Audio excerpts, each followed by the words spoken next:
ऐसी कथा है। आप सबको पता है कि भगवान के कितने विवाह हुए थे? बोलो, पता है किसी को? 16,108। अरे तब तो जानती है। और राम जी के कितने विवाह हुए थे? एक। और राम कृष्ण दो एक हैं, कोई अंतर नहीं है इनमें, एक बराबर है। राम कृष्ण दो एक हैं। एक सूर्य वंश में दिन के देवता दिनेश और एक चंद्र वंश में रात्रि के देवता राकेश। दोनों एक ही हैं, लेकिन राजा के मन में एक शंका हुई। सुखदेव जी से निवेदन किया, बोले प्रभु भगवान तो अखिल कोटि ब्रह्मांड के नायक हैं, जगत नियंता हैं, जगत के आधार हैं, फिर भगवान को इतने विवाहों की क्या आवश्यकता थी? राम जी का एक जानकी जी के साथ विवाह हो गया और भगवान का ठीक है रुक्मिणी जी के साथ विवाह हुआ। और वो विवाह भी पहले वर्ण नहीं हुआ, पहले हरण हुआ है। आप सबको मालूम है ना, भगवान रुक्मिणी जी का हरण करके ले आए थे। वर्ण करने तो शिशुपाल गए थे मोर रख के, और भगवान तो वो गौरी पूजन करने गई थी। ना वहाँ कोई फेरे पड़े, ना कोई वहाँ और भी विवाह की जो प्रक्रियाएं रस्में होती हैं वो हुई। और भगवान ने रुक्मिणी जी से कहा कि चलो, वो तो तैयार थे ही, रस तैयार था, और भगवान उनका हरण करके ले आए। रुक्मिणी के भाई का नाम था रुक्मी। उसको जब ये समाचार मिला तो शिशुपाल तो उसका परम मित्र था। दंतवक्त, विदुरथ, बलबल, पौंड्रक, काशीराज, जरासंध सब आए हुए थे बारात में। सबसे कहा चलो हम सब मिलकर के देखते हैं कृष्ण को। सब ने अपने अपने रथ दौड़ा दिए। आगे आगे भगवान का रथ दौड़ता चला जा रहा था, पीछे पीछे सब लोग दौड़े जा रहे थे। और रुक्मिणी जी के भाई ने तो प्रतिज्ञा कर ली कि आज मैं प्रतिज्ञा लेता हूं भरी सभा में कि यदि मैंने युद्ध में कृष्ण को नहीं मारा तो मैं लौट के इस नगर में नहीं आऊंगा। भुज उठाए के कीन प्रतिज्ञा, कुंडिनपुर नहीं आऊं, कृष्ण ही मार सम्रांगण में रुक्मिणी वापिस लाऊंगा। दौड़ता गया, खड़े रहो खड़े रहो खड़े रहो। तो भगवान ने सारथी से कह दिया कि सारथी रथ खड़ा कर। अब रुक्मिणी जी समझ गई, जानती थी प्रभु के पराक्रम को, तो हाथ जोड़ के निवेदन किया, मेरी भाभी का सिंदूर। भगवान ने कहा मारेंगे नहीं? हा? कौन है रुक्मी? कौन है भगवान? साले जी। हा? साले जी है ना। साला अच्छा तो होता ही है, प्रिय होता है, लेकिन ध्यान रखना साले के विचार अच्छे हों तो साला अच्छा होता है, और विचार अगर गड़बड़ हो ना साले के, तो एक कहावत है ब्रिज में कि दीवारे बिगाड़े आरो, वो घरे बिगाड़े सारो। गड़बड़ भी हो जाता है। महाभारत का युद्ध किसने कराया था आपको मालूम है? शकुनी ने कराया था कि नहीं? वो शकुनी कौन था? गांधारी का भाई था, धृतराष्ट्र का साला था। इसलिए रुक्मिणी जी ने कहा कि प्रभु कृपा करना। भगवान ने कहा थोड़ा बहुत प्रसाद देंगे और चल देंगे, मारेंगे नहीं। और भगवान रुक्मिणी जी को लेकर के द्वारिकापुरी में आए हैं। विधिवत मंडप बनाया है, जो परंपरा हमारी प्राचीन थी। हरे बांस मंडप छाए, सिया जी को राम ब्याहन आए। बांस का मंडप छाया जाता था, गोबर से लीपन होता था, बीच में खंभ गाड़ा जाता था, अग्नि को स्थापित, अग्नि को प्रकट किया जाता था, देव पूजन किया जाता था। जैसे हम लोग ये कथा यज्ञों में देव पूजन करते हैं ना, ऐसे विवाह में भी सभी देवताओं को बुलाया जाता है, देव पूजन किया जाता था, तब जाकर के विवाह की रस्म पूरी होती थी। तो भगवान का उसी प्रक्रिया के साथ रुक्मिणी जी के साथ द्वारिका में ही विवाह हुआ। वही सब भगवान के परिवार वाले कुछ घराती बन गए, कुछ बाराती बन गए, और द्वारिका को सजा दिया गया, और भगवान का रुक्मिणी जी के साथ विवाह हुआ। ये तो पहला विवाह हुआ। अब राजा ने कहा कि महाराज विवाह तो हुए थे 16,108, तो इतने विवाह क्यों किए और क्या प्रयोजन है इन विवाहों का? यदि वो भगवान हैं तो क्या आवश्यकता थी इन विवाहों की? तो इन विवाहों का बहुत सुंदर प्रसंग है और भागवत में वर्णन आता है कि भगवान श्री कृष्ण के विवाहों का प्रसंग जो सुनते हैं, सुनाते हैं, उनके घर में भगवान खूब मंगल उत्सव कराते रहते हैं, खूब मंगल होते हैं। इसलिए इस भावना से भगवान के विवाहों का प्रसंग सुनना। पहला विवाह रुक्मिणी जी के साथ हुआ है भगवान का। दूसरा विवाह भगवान का ऋक्षराज जाम्बवंत, नाम सुना है ना सबने, जाम्बवंत के बचन सुहाए सुन हनुमंत हृदय अति भाई। ये जाम्बवंत जी सतयुग में भी थे। जब भगवान वामन से विराट बने तो जाम्बवंत जी ने भगवान की 7 फेरी लगाई थी। जब ही त्रिविक्रम भय खरारी तब मैं तरुण रहा बल भारी। हनुमान जी से कह दिया था कि हनुमान जी वैसे तो मैं समुद्र को लांघ जाता, लेकिन मुझे थोड़ा संकोच हो रहा है क्योंकि अब मेरी अवस्था ढल रही है, हो सकता है मैं लौट के ना आ पाऊं। और जब ये श्री राम वामन बने थे, वामन से विराट बने थे, तब मैंने इनकी परिक्रमा लगाई थी सतयुग में। तो सतयुग में जाम्बवंत जी थे, त्रेता में तो भगवान राम के साथ थे ही, और त्रेता में ही भगवान से मांग लिया था कि आप मेरे साथ युद्ध करो। तो भगवान ने कहा जाम्बवंत, गुरु और शिष्य का, पिता और पुत्र का, सेवक और स्वामी का कभी युद्ध नहीं होता।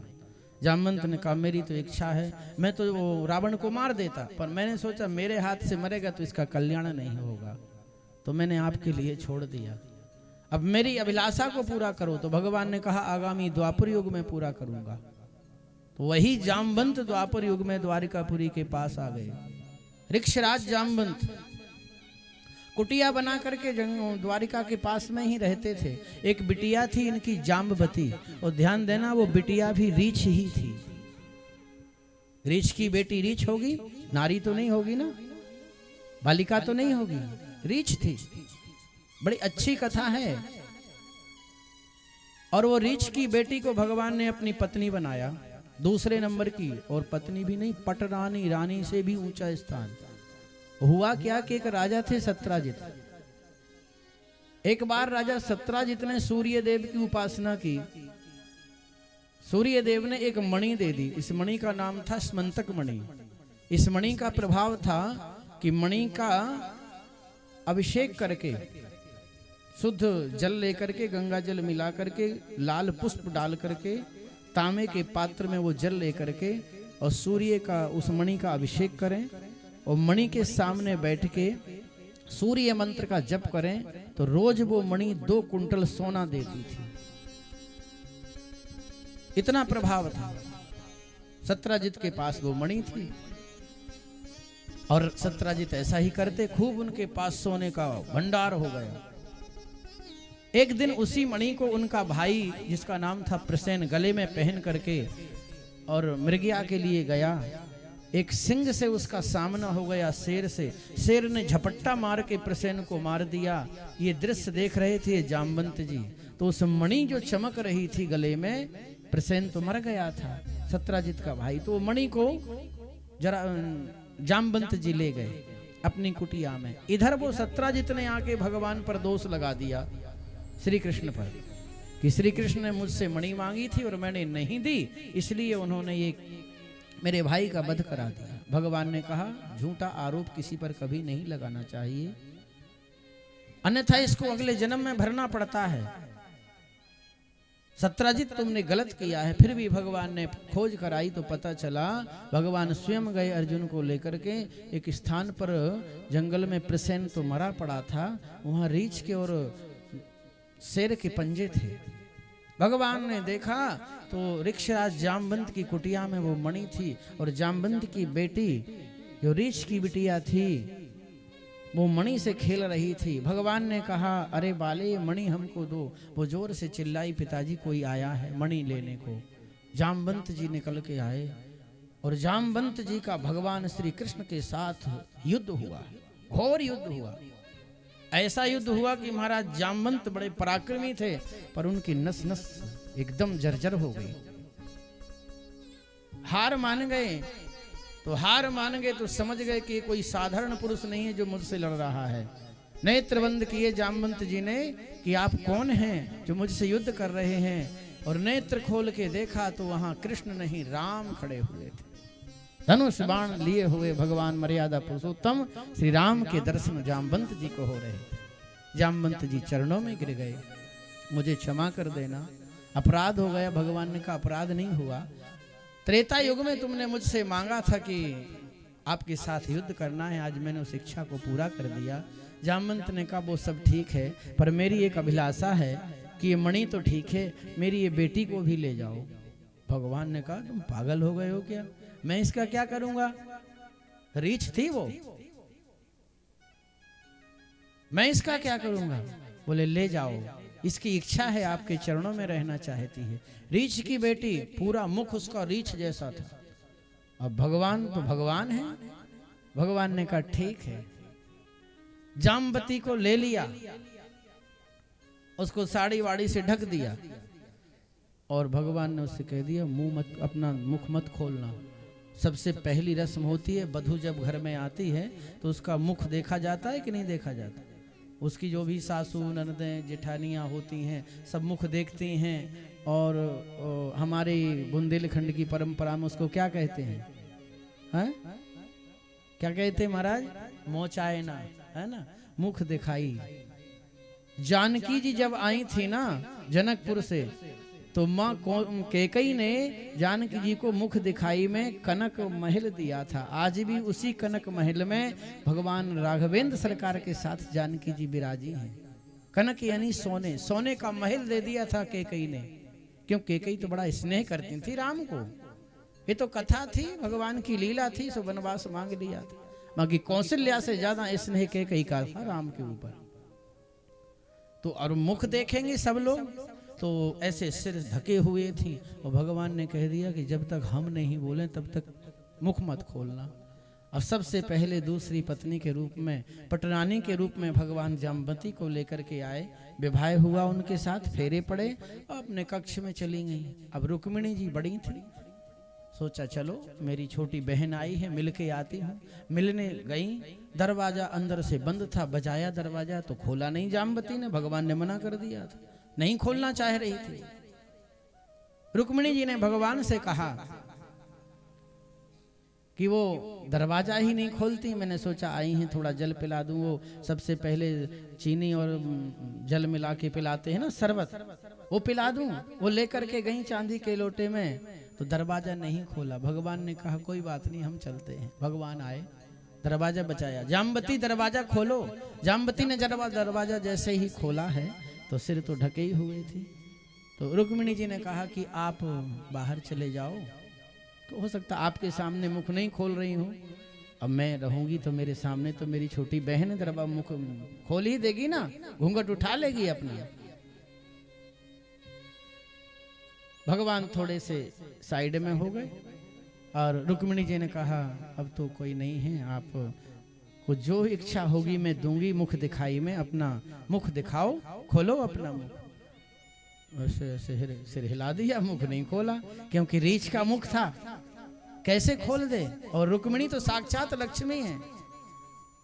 तो रुक्मिणी जी ने कहा ऐसी कैसी मेरी बहन आई है, कैसी शादी करके लाए हैं कि ये मुख ही नहीं खोल रही है। भगवान से आकर के कहा, तो भगवान ने कहा कि वो तुमसे भी सुंदर हैं इसलिए मुख नहीं खोल रही हैं। और थी वो रीछ की बेटी। तो लक्ष्मी आकर के कह रही हैं रुक्मिणी की बहन आप मुझसे भी बहुत सुंदर हो, बड़ी अच्छी बात है, एक बार मुझे अपना मुख दिखा दो। और जब लक्ष्मी ने कह दिया कि आप मुझसे भी सुंदर हैं, तो रुक्मिणी के समान सुंदर हो गई है और अपना घूंघट उठाया है और अपना मुख दिखाया है। दूसरा विवाह भगवान का ऋक्षराज जामवंत की पुत्री जामवती के साथ हुआ। और तीसरा विवाह वही राजा सत्राजित जिनके पास वो मणि थी, राजा सत्राजित ने अपनी बेटी सत्यभामा का विवाह भगवान के साथ में किया। ये तीसरी पटरानी है। अर्जुन आए तो भगवान को यहाँ हस्तिनापुर ले आए। एक दिन घूम रहे थे यमुना किनारे, सर्दी का समय था, अगहन और पोष का महीना था। एक कोई कन्या जल में खड़ी हुई थी, पूरा शरीर जल में डूबा था, मुख बाहर निकला था और श्री कृष्ण श्री कृष्ण श्री कृष्ण का भजन कर रही थी। भगवान ने कहा अर्जुन कौन है ऐसा भक्त जो इतने शीत में और जल के अंदर मेरा नाम ले रहा है। अर्जुन गए तो एक बालिका जल में डूबी हुई भजन कर रही थी, श्री कृष्ण का मुख निकाले थी। अर्जुन ने कहा कि तुम कौन हो देवी? तो बोली मैं रवि तनया तप करूं, कालिंदी मम नाम, अभिलाषा है पति मिले, हरि ही पूर्ण काम। मैं रवि तनया यानी सूर्य की बेटी हूं, यमराज की बहन हूं। यमराज का मंदिर आपने कभी कहीं देखा है? कहीं नहीं होगा। पूरे विश्व में कहीं यमराज का मंदिर नहीं है, लेकिन यहाँ ब्रिज में यमुना किनारे कभी, अब आप तो समय नहीं हो, अगर समय हो देख के आना, विश्राम घाट पर यमराज जी का मंदिर है। क्यों? यमराज की बहन है वो। और दीपावली के बाद जो द्विज आती है, उस द्विज को यमराज यमुना से तिलक कराने आए थे, इसलिए आज भी परंपरा है वो यम द्वितीया के नाम से कि भाई बहन आते हैं, एक साथ हाथ पकड़ करके वहां डुबकी लगा के स्नान करते हैं, तो उनको यम के फंदे में नहीं फंसना पड़ता है। मैं रवि तनया तप करूं, सूर्य की बेटी, यमराज की बहन, कालिंदी मेरा नाम है, अभिलाषा है कि मुझे कृष्ण पति के रूप में प्राप्त हो। अर्जुन ने कहा, भगवान बोले कोई बात नहीं, स्वीकार है मुझे। कालिंदी यानी यमुना को अपनी चौथी पटरानी बनाया, द्वारिका ला करके विवाह किया। और पांचवी पटरानी कौन बनी है पत्नी? तो बोले मित्रबिंदा, ये भगवान की बुआ की बेटी थी, सुरती कीर्ति थी भगवान की बुआ, उनकी बेटी का नाम था मित्रबिंदा। बुआ की बेटी कौन होती है? बोले बहन होती। राजा ने कहा महाराज ये क्या कथा सुना रहे हो आप? सुखदेव जी ने कहा पहले सुनो, बाद में बताएंगे क्यों किया था। जैसे तुमको रास पंचाध्यायी की कथा सुनते समय थोड़ा सा भगवान के प्रति ऐसा भाव आया था कि ऐसे कैसे भगवान जो रात्रि में गोपियों के साथ नाच रहे हैं। प्रतीपम आचरत ब्रह्मन पर दाराभिमर्शनम, सकथम धर्म सेतु नाम करता भरता भिरक्षिता। ये धर्म की स्थापना करने वाले भगवान परदारा दूसरी स्त्रियों के साथ नाच रहे हैं। तो राजन वही शंका यहाँ भी मत लाना। भगवान की बुआ की बेटी के साथ भगवान का पांचवा नहीं सातवां भी विवाह हुआ था। 2 पटरानियां भगवान की दोनों बुआओं की बेटी थी, 5 और अन्य थी, 6 अन्य थी, 8 पटरानियां थी। तो 5वां विवाह भगवान का बुआ की बेटी मित्रबिंदा के साथ में हुआ। 6वां विवाह भगवान का कौशल नरेश एक राजा थे नग्नजित, इनके यहाँ 7 विशाल सांड थे, बैल बड़े बड़े बड़े प्रतापी थे। राजा ने मुनादी पिटवा दी, एक साथ जो इन 7 सांडों को नाथ देगा उसी के साथ मैं अपनी बेटी का विवाह करूंगा। बड़े बड़े राजा महाराजा आए, कोई उनको बस में नहीं कर सका। भगवान अर्जुन को लेकर के पहुंचे और वो नाथ लेकर के उन बैलों को नाथ दिया। राजा नग्नजित ने अपनी बेटी नग्नजिती का विवाह भगवान के साथ किया। ये 6वां विवाह हुआ। 7वां विवाह भगवान का फिर अपनी पुनः राजाधी देवी नाम की बुआ थी, उनकी बेटी का नाम भद्रा था, भद्रा के साथ में हुआ। भद्रा बहुत सुंदर थी। बाल्यावस्था में भगवान बुआ के यहाँ जाते थे। भद्रा ने उसी समय निश्चय कर लिया था कि पति के रूप में प्राप्त करूंगी तो श्री कृष्ण को ही करूंगी। तो 7वां विवाह भद्रा के साथ हुआ। 8वां विवाह मद्र देश के राजा बृहत्सेन थे। मत्स्य भेदन करके भगवान भरी सभा में बड़े बड़े राजा महाराजा आए थे, उन सब के बीच में मत्स्य भेदन करके लक्ष्मणा से विवाह करके लाए हैं। ये 8 भगवान की मुख्य पटरानियां हैं। 3 संख्याओं में विवाह किए हैं। 16,108। तो अभी 8 विवाह हुए हैं भगवान के। ये अष्टपटरानियां हैं। और राजन ये कौन है? तो सुखदेव जी ने वर्णन किया है कि अब बुआ की बेटी है कि मामा की बेटी है, किसकी है, ये तो अलग विषय है। पर ये 8 हैं क्या, तो गीता में वर्णन आता है। भगवान कहते हैं कि ये प्रकृति जो है जिसमें हम लोग रहते हैं, ये 8 प्रकार की प्रकृति है। भूमि आपो नलो वायु खम मनो बुद्धिरेव च अहंकार इति अम्मे भिन्नः प्रकृति अष्टधा। 8 प्रकार की प्रकृति है। यही भगवान की 8 पटरानियां हैं। कौन सी है प्रकृति? बोले भूमि, ये पृथ्वी है ना। हम सुबह उठते हैं, उठते ही पृथ्वी के पैर छूते हैं ना, और क्या बोलते हैं?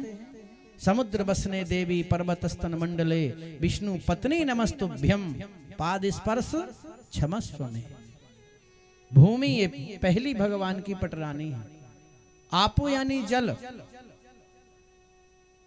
नलो यानी अग्नि, खम यानी आकाश, मन बुद्धि अहंकार चित्त। कितने हुए? 8। भूमि, आपो यानी जल, नलो यानी अग्नि, खम यानी आकाश, मन बुद्धि अहंकार और चित्त। ये 8 प्रकार की जो प्रकृति है वो भगवान की अष्टपटरानियां हैं। अब विवाह हुए 16,100 और, तो ये क्या है? तो बोले एक दिन भगवान अर्जुन को लेकर के घूमते चले जा रहे थे। द्वारिका के पास में एक राजा रहता था, भौमासुर। ये महाराज भूमि से पैदा हुआ था और इतना प्रतापी था कि स्वर्ग के देवता भी इससे कांपते थे। माँ अदिति के कुंडल चुरा लाता था, वरुण देव की हंसी करता था, इंद्र भी भयभीत रहता था इससे। इसने विचार किया था कि 20,000 कन्याओं के साथ विवाह करूंगा। सो अनेक राज्यों में जाकर के उन राज कन्याओं का हरण करके लाता और जेल में डालता जा रहा था। कारागृह बहुत बड़ा था, 16,100 कन्या उस जेल में थी। इसका विचार था कि 20,000 हो जाएंगी तो एक साथ विवाह करूंगा। इतने बीच में भगवान कृष्ण अर्जुन को लेकर के आ गए। नगरवासियों ने भगवान को प्रणाम किया। भगवान ने कहा कोई तकलीफ तो नहीं, कोई परेशानी तो नहीं? बोले महाराज हमें तो कोई कष्ट नहीं है, पर कष्ट इस बात का है कि हमारा जो राजा है बड़ा दुष्ट प्रवृत्ति का है। ना जाने कहां कहां से राजकन्याओं का हरण करके लाता है और जेल में डाल रखा है। भगवान ने कहा कोई बात नहीं, चलो अर्जुन। अर्जुन को लेकर के गए हैं भगवान। भौमासुर के साथ युद्ध हुआ है, उसको युद्ध में परास्त कर दिया। और कहीं के लोग तो नहीं जानते, पर हमारे क्षेत्र के आप सब लोग जानते होंगे। हमारी परंपरा थी पहले, अब तो शायद वो लुप्त होती जा रही है। पहले जो कुंवारी कन्याएं होती थीं, वो आश्विन शुक्ल पक्ष की जो नवरात्रि आती है उसमें 9 दिन वो एक व्रत करती थीं, जिसको हम लोग अपने भाषा में नहरता बोलते थे क्या है। और लास्ट में उसका विसर्जन करके आती थीं, उसको पटक करके फेंक के आती थीं। वो भौमासुर का ही प्रतीक है, वही भौमासुर राजा है। उसी के कारागृह में वो 16,100 कन्याएं थीं। भगवान ने उसका अंत कर दिया। दरवाजा खोला, वो 16,100 कन्या निकल के बाहर आई हैं। उन भगवान के चरणों में प्रणाम करने लगी। तो भगवान ने कहा कि अब तुम सब निर्भय हो, चली जाओ अपने अपने घर, माता पिता के पास जाओ। उन सब ने कहा प्रभु अब नहीं जाएंगे। क्यों? बोले कोई भी राजकुमार हमसे विवाह नहीं करेगा, क्योंकि किसी के जेल में रह ली हम, और माता पिता भी अच्छी नजर से देखेंगे नहीं। हमारे सामने 2 रास्ते हैं। भगवान ने कहा कौन से रास्ते? बोले या तो हम समुद्र में डूब के मर जाएं, या फिर गलत रास्ते पर भटक जाएं। भगवान ने कहा तुम इन दोनों रास्तों में क्या चाहती हो, मरना चाहती हो या भटकना? तो उन सब कन्याओं ने एक स्वर में कहा कि ना तो हम मरना चाह रही हैं, क्योंकि कभी भी आत्महत्या नहीं करना चाहिए। भगवान का दिया हुआ शरीर है, इसको क्यों हम कष्ट दें? आत्महत्या यदि हम करते हैं तो जितना हमारा जीवन शेष रहा था ना, उतने समय हमें प्रेत बन के भूत बन के रहना पड़ेगा, आयु तो पूर्ण करनी पड़ेगी। इसलिए महाराज आत्महत्या तो करेंगी नहीं, पर यह है कि हम भटक जाएं इधर उधर। भगवान ने कहा और कोई अभिलाषा? बोले अब हमें कहने में संकोच है। भगवान ने कहा निसंकोच बोलो। तो कहा प्रभु आपके दरबार में तो सबकी सुनी जाती है, गरीब अमीर भिखारी पशु पक्षी जीव जंतु सबको वहाँ सम्मान मिलता है। यदि आपके दरबार में आपके चरणों में हमें झाड़ू पोंछे की सेवा भी मिल जाएगी तो हम उसको करके अपना जीवन यापन कर लेंगे, पर हमारा लक्ष्य यही है कि अब इन चरणों को हम छोड़ना नहीं चाहते। ते पदाम्बुजम, जो गोपिकाओं ने कहा था, संचिंतयेत भगवत चरणारविंदम, हम इन चरणों को छोड़ करके जाना नहीं चाहते हैं। भगवान ने कहा तुम सब मुझे स्वीकार हो। उन 16,100 कन्याओं को भगवान लेकर के आए हैं और वर्णन आता है कि इतने ही मंडप डले हैं। अब अकेले कृष्ण 16,100 कन्याएं, तो अनेक रूपाय विष्णवे प्रह विष्णवे, भगवान एक में से अनेक बन गए, उनकी सबके साथ में विवाह किया है। पर ये 16,000 क्या हैं और 100 क्या है? हमारे संतों का मत है कि 16,000 कौन है? बोले हमारे वेद में कांड होते हैं, ज्ञान कांड, उपासना कांड, कर्म कांड।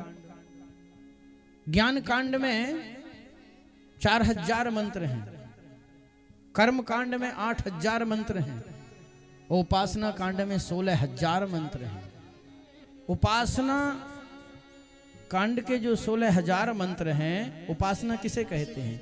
उप समीपे असनम इति उपासनम, नजदीक में बैठ करके जिसको याद किया जाता है उस शब्द को उपासना कहते हैं। उपासना कांड के 16,000 मंत्र, ये 16,000 कन्याएं थी। उपनिषद भक्ति के 100 हैं, वो 100 भक्ति के उपनिषद ही वो 100 कन्याएं थीं। इसलिए भगवान ने 16,100 यानी उपासना कांड के 16,000 मंत्र कन्याएं थीं, भक्ति के 100 उपनिषद कन्याएं थीं 100, और 8 भगवान की प्रकृति जो 8 प्रकार की है। इस प्रकार भगवान ने 16,108 विवाह किए। और भगवान उनके कौन बने हैं? क्या बने? पति। पति का अर्थ क्या होता है? पति, पति यानी पालन करने वाला, रक्षण करने वाला, संरक्षण देने वाला। पाति लोकम इति पति, जो पालन करता है उसका नाम पति होता है। और भगवान का नाम क्या है? जगत पति। हम सब यहाँ पत्नियां हैं, कोई भी पति नहीं है, ध्यान रखना। एक बार मीराबाई आई यहाँ वृंदावन में, बड़ी अच्छी कथा है। मीराबाई वृंदावन में आई तो एक आश्रम में महंत जी के दर्शन करने की इच्छा हुई कि संत दर्शन कर लें। मीरा को तो जीवन ही संतों के साथ में था, उसको कोई लोकलाज तो थी नहीं।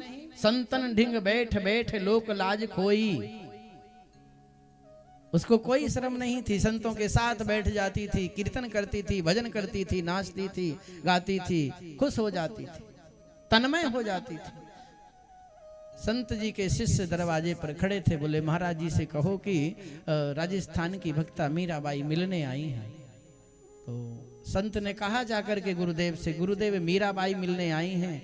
संत ने कह दिया मना करो, हम नारियों से तो मिलते ही नहीं हैं, नारी की तो परछाई भी नहीं देख सकते थे। ऐसे तपस्वी संत थे, सन्यासी महात्मा ब्रह्मचारी। शिष्य ने आकर के कहा गुरुजी नारियों से नहीं मिलते, ना बात करते, ना देखते। तो मीरा जी ने कहा कि अच्छा तो यहाँ पुरुष कौन है? तो कहा हमारे आश्रम में तो नारी कोई है ही नहीं, सब पुरुष ही पुरुष रहते हैं, सब महात्मा ही महात्मा है। और गृहस्थ व्रत आश्रम में नारियों की कोई आवश्यकता तो रहती नहीं, वहाँ तो सब महात्मा ही रहते हैं, सभी वही लोग सब घर गृहस्थी का काम करते हैं। तो मीरा ने कहा कि यहाँ पुरुष कौन है? बोले हमारे आश्रम में सब पुरुष ही पुरुष हैं। तो मीरा ने कहा मैंने तो सुना था कि ब्रज में वृंदावन में पुरुष यदि हैं तो भगवान श्री कृष्ण हैं, बाकी तो सब गोपियाएं ही हैं, नारी ही हैं। ये बात जब उन गुरुदेव ने सुनी तो आकर के मीरा के चरणों में गिर पड़े। मीरा भजन करते करते जीवन बीत गया, पर इस बात का कभी आभास नहीं हुआ। तू धन्य है। तो भगवान जगतपति हैं, हम सब जीवात्मा हैं और वो परमात्मा हैं। तो जीवात्मा का पति कौन है? बोले परमात्मा है, भगवान श्री कृष्ण हैं। इसलिए भगवान के 16,108 विवाह